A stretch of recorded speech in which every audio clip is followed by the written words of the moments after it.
यदि x गुने x plus Y plus Z का होल बराबर 20, y गुने x plus Y plus Z का होल बराबर 30 और z गुने x plus Y plus Z का होल बराबर 50, तो 2 गुने x plus Y plus Z का होल का मान क्या होगा। हेलो डियर्स, डिस्कस कर रहे हैं एप्टीट्यूड और टॉपिक है अलजेब्रा और बीजगणित। प्रश्न एसएससी एलडीसी 2015 का है, एसएससी एलडीसी 2015 से 2015। सो दिया हुआ है, ठीक है, 3 को वैल्यू दिया है, 3 को इक्वेशन दिया है, हमको निकालना है 2 गुने X plus Y plus Z का वैल्यू क्या होगा। ये जो 3 को इक्वेशंस दिया है, इसका तीनों का एलएचएस एक तरफ जोड़ दो और आरएचएस एक तरफ जोड़ दो, ठीक है। तीनों का एलएचएस एक तरफ जोड़ देना है और आरएचएस। तो एलएचएस इसका देखो x into x plus Y plus Z, ठीक है। फिर इसका plus Y into x plus Y plus Z होगा। फिर इसका हो गया plus Z into x plus Y plus Z, ठीक है। ये एलएचएस जोड़ दिए इसका। अब इसका आरएचएस क्या है, 20 बराबर देना है, 20 होगा प्लस 30 प्लस इसके लिए 50। यहां तक क्लियर है ना। यही करना है, दोनों को एलएचएस एक तरफ और आरएचएस एक तरफ जोड़ देना है। अब देखो तीनों में से क्या कॉमन है, दिख रहा है क्लियर कि तीनों में से कॉमन क्या है। कॉमन लेना यानी कि भाग देना, है ना। तो तीनों में से कॉमन क्या है, तीनों में क्या मौजूद है, तो x plus Y plus Z का होल ये तीनों में मौजूद है, देख सकते हो। तो हम चाहते तो इसको कॉमन ले सकते हैं, है ना। बाहर कर दो इसको कॉमन लेकर। सो और x plus Y plus Z का होल, अब इससे x plus Y plus Z का होल बाहर निकालेंगे तो क्या बचा, अंदर x बचा, प्लस इससे जब x plus Y plus Z का होल बाहर आएगा तो क्या बचेगा, अंदर y बचेगा, प्लस इसमें से क्या बचेगा, z बचेगा। बचेगा, ध्यान से देखो, है ना। इज इक्वल्स टू, ये तीनों को जोड़ दो इधर, तो 20 30 50 और 50 100। क्लियर।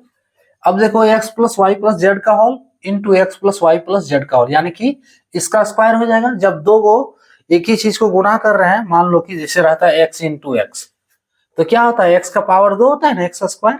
तो सेम ही चीज दोनों देखो है ना।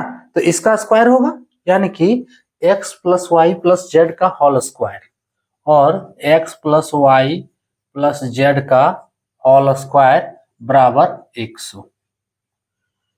क्लियर।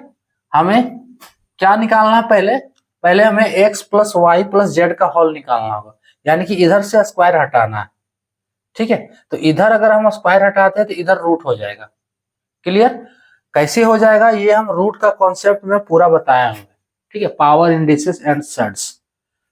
अगर यहाँ पे दिक्कत है आपको तो वो टॉपिक आपको देखना होगा, ठीक है। सीधी सी बात समझना है कि दोनों तरफ रूट लगा देंगे। जैसे इसको लिख सकते हैं root over x plus Y plus Z का whole square is equals to root over 100, ठीक है। अब देखो इसका स्क्वायर हटाएंगे तो रूट हट जाएगा। So x plus Y plus z, अगर ये नहीं आ रहा है तो फिर तो आपको देखना ही होगा वर्गमूल का टॉपिक, ठीक है। स्क्वायर रूट में ये बताया हुआ ऑलरेडी। ये अभी इतना समझ लो कि इसका स्क्वायर हटाएंगे तो इसका रूट हटेगा, इज इक्वल्स टू, अब रूट 100 है तो 100 जो है वो किसका वर्ग है, 10 का वर्ग है। अगर फैक्टर करोगे तो यहां से दिख जाएगा आपको, 100 को फैक्टर करेंगे तो 10 गुने 10 लिख सकते हैं, यानी कि रूट ओवर 10 का स्क्वायर। थोड़ा सा यहाँ देख लो कि रूट कैसे हटाते हैं। अगर नहीं आ रहा है तो फिर स्किप करो इसको। 100 को लिख सकते हैं, रूट 100 को लिख सकते हैं रूट ओवर 10 का स्क्वायर, ठीक है। अब देखो रूट का वैल्यू होता है पावर 1/2, सो 10 का स्क्वायर इसका होल पावर 1/2। अब रूल के अनुसार अगर बेस सेम है तो ये दोनों पावर गुना हो जाएगा, सो 10 का पावर 2 गुने 1/2, ये 2 2 कट जाएगा, क्या बच रहा है, 10 का पावर 1 बराबर 10। क्लियर? यानी कि √100 का वैल्यू कितना हो गया? 10 हो गया। क्या निकल गया? ये x plus Y plus Z का वैल्यू। ठीक है, 10। हमको पूछा क्या है? 2 into x plus Y plus Z, इसलिए 2 into x plus Y plus Z का होल, इसका वैल्यू कितना है? 10 है, तो 2 गुने 10 बराबर 20। ऑप्शन ये वाला करेक्ट होगा। क्लियर? क्या करना है इसमें? सबसे पहले तीनों का LHS एक तरफ और RHS एक तरफ जोड़ देना है। जोड़ने से देखो LHS में x plus Y plus Z का होल ये कॉमन आएगा, है ना? तो फर्स्ट वाला से बचेगा x, सेकंड वाला से y और थर्ड टर्म से z बचेगा। क्लियर? इधर जोड़े तो 100 हो रहा है। अब देखो दोनों सेम है, यानी कि ये बन गया x plus Y plus Z का होल स्क्वायर। ठीक है, अब क्या है? हमें x plus Y plus Z का वैल्यू निकालना है। दोनों तरफ रूट लगा दिए, इधर रूट लगाए तो इसका स्क्वायर हट जाएगा और इधर √100 का वैल्यू हो गया 10। ठीक है, कैसे हुआ उधर रफ में बताया गया है। सो हमें x plus Y plus Z का वैल्यू मिल गया इज इक्वल्स टू 10। ठीक है, हमें निकालना है 2 into x plus Y plus Z का होल, तो इसका वैल्यू हमें मिला है 10। सो 2 गुने 10 बराबर 20, इसका final answer option A correct. Clear? तो ये था टॉपिक।